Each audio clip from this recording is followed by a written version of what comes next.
Hey everybody, Easy Amateur Radio. We're out here today with another Cobra BNC Head adapter dipole center, however you want to call this thing, whatever you want to call this, antenna. So we have the reflector element of the dipole going to the barbed wire fence. You can see that's a little short piece, about 10 or 12 inches.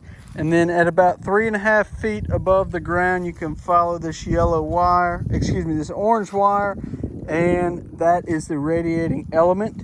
And then we have it going into down here. We'll follow the coax, and you can see it's going into the HF port, going into the house. So we're going to see just how well this little antenna performs.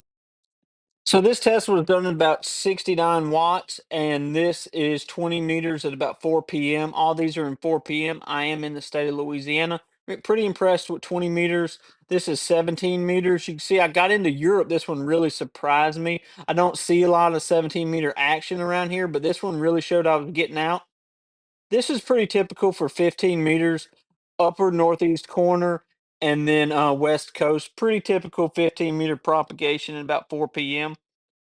What we're looking at here is going to be the 12-meter propagation. A lot into the west coast looks very similar. That northeast corner on into two islands off the coast of Africa. Pretty impressive.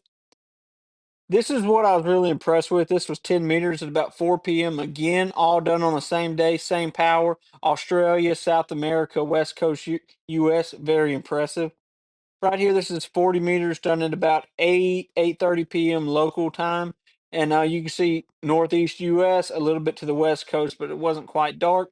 This was done at this morning at about 3 a.m. You can see all over the US and down into Australia and one or two into Europe. Very impressed with this little antenna. This wasn't about 3 feet off the ground. Using this barbed wire fence as my my reflector element, excuse me.